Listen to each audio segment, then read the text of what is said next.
Buenas, estamos aqui numa casa nova em Santos, que tem só 3 meses, no Candice Cigar. E estamos aqui tomando um cafezinho. Essa casa é bem bonita, bem bacana. Depois no final do vídeo você vai ver algumas imagens dela. Dá para fazer um happy hour, tem um shopping, tem uma tabacaria aqui depois. Quem quiser vir aqui conhecer, você vai ver o endereço no vídeo. Estou com o Gabriel Jacinto e estou com o advogado Carlos Braga. Nós estamos falando sobre o E-Social, que a partir de 2018, vale lembrar que é obrigatório para todas as empresas. E nós estamos aqui discutindo qual o impacto deste projeto, desse sistema para os empresários. Neste vídeo nós vamos falar especificamente sobre a questão das leis trabalhistas, né? Ou seja, qual que é o cuidado que os empresários precisarão ter com os seus funcionários. Acompanhe.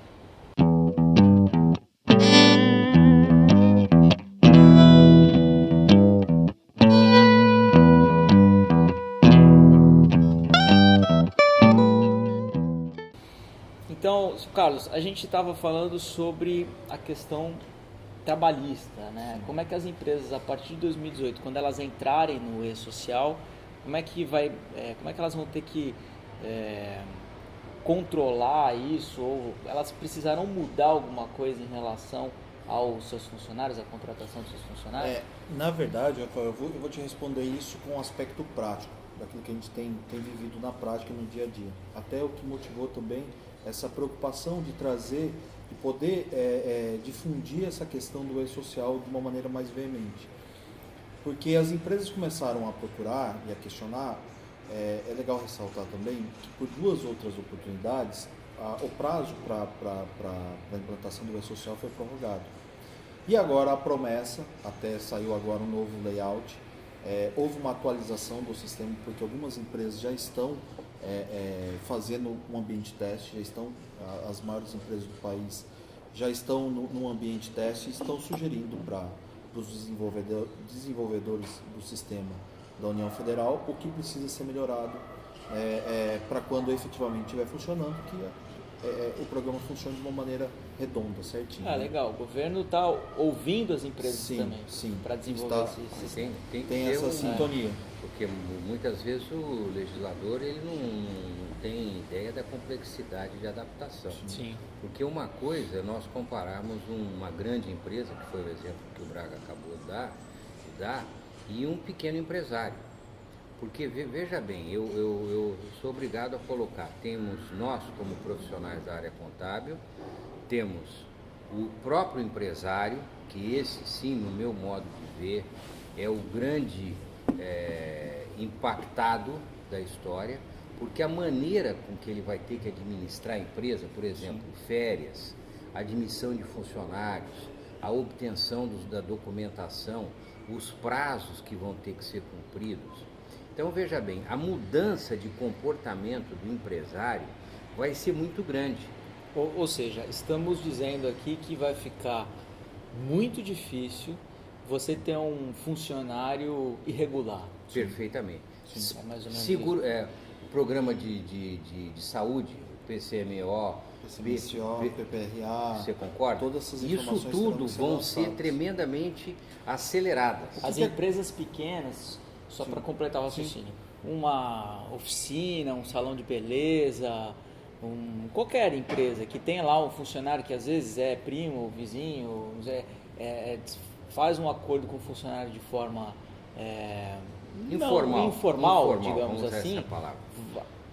Elas entrando nesse sistema, porque é obrigatório entrar, elas vão ter que regularizar essa situação. Sim, é bem legal, só para a gente entender, né? Lembra que a gente comentou que na verdade o SPED, o E-Social é uma continuação, é uma segunda parte do SPED fiscal e contábil? Uhum. O que acontece? Só para a gente entender no aspecto prático. Antigamente, ou até o marco, vamos colocar até janeiro de 2018, o que acontecia? Uma grande parte das empresas, elas acabam levando, me perdoa até a expressão, de uma forma um pouco amadora o cuidado com os documentos trabalhistas, com a situação se preocupando com a parte burocrática mesmo, Sim. tá? Da relação contratual com o empregado. E o que acontecia? Você, de duas formas, antigamente você poderia ser incomodado nesse sentido. Quando chegava um auditor fiscal do trabalho, que queria fiscalizar a sua documentação, ou quando a empresa ela tinha uma reclamação trabalhista e ela tinha que então juntar os documentos, por parte preparar. do funcionário. Então, nesses dois momentos é que o empresário era incomodado com relação à documentação trabalhista. A partir de agora, acabou. A partir de agora, todas as informações que existem com relação ao empregado, a tudo que acontece com ele, vai ter que estar no E-Social. Por quê? Se não tiver, vão começar a ter inconsistências e o empresário não vai conseguir entregar a obrigação do mês. Não entregando a obrigação do mês, multas vão começar a ser disparadas automaticamente por todos os membros do comitê gestor, que tem a Caixa Econômica Federal, tem a Previdência Social, que tem o próprio governo no Ministério do Trabalho, representante do Ministério do Trabalho, enfim. Todos vão começar a perceber que a obrigação não foi entregue, logo o empresário começa a ter autuação. E mais do que isso, não só a questão da entrega da obrigação, a questão do conflito de informações. Então, por exemplo, se você tem a questão de hora extra, você lança lá que o seu empregado trabalha das 9 às 17 horas, por exemplo, de uma forma bem genérica. E você não informa que ele realizou hora extra no mês, mas na sua folha de pagamento que vai estar lá sendo gerada, você constatou a existência de hora extra. Vai haver divergência de informação, porque você não trouxe essa informação. Então, o empresário precisa entender que é isso que nós estamos falando, é uma mudança realmente de conceito, de comportamento.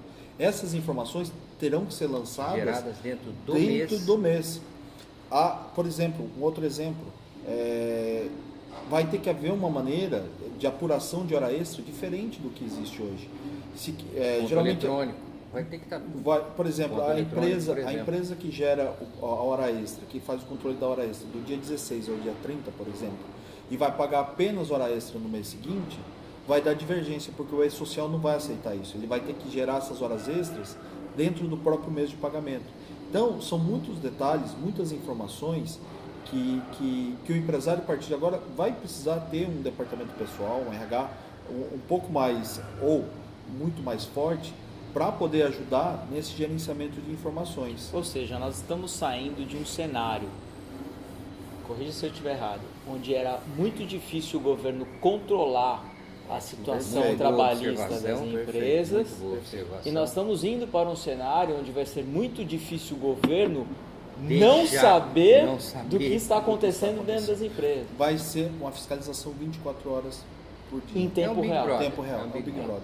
Um outro ponto, falando agora como contador, um lado positivo nosso. O nosso trabalho vai ser feito uma vez só.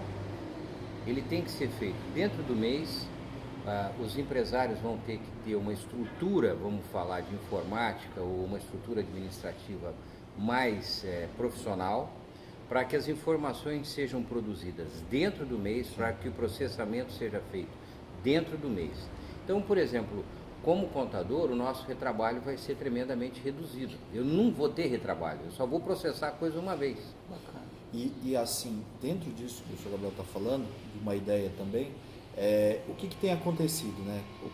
Até falando um pouco do trabalho que a gente tem feito dessa mudança de comportamento, dessa mudança de cultura. A gente tem trabalhado com as empresas que faz parte do nosso portfólio, ou as empresas que têm procurado, essa mudança de comportamento, onde a gente começa a fazer uma auditoria dentro da empresa, começa a levantar todas as informações e ajudar a preparar para esse momento de migração, para esse momento de imputação dos dados, das informações dentro do sistema, entendeu? Quando nós tivemos a ideia de fazer esse programa, que eu te telefonei, foi justamente para esse lado profilático, que talvez a gente fale no próximo bloco, justamente de nós podermos eventualmente realizar uma auditoria, ou seja, o empresário tem um pré-trabalho para que possa ser regularizado. Exatamente. Para facilitar a implantação. Para a gente fechar super rapidinho, o empresário que está ouvindo a gente vai falar: meu Deus, 2018 já está aí, o que eu preciso fazer? Qual que é o primeiro passo?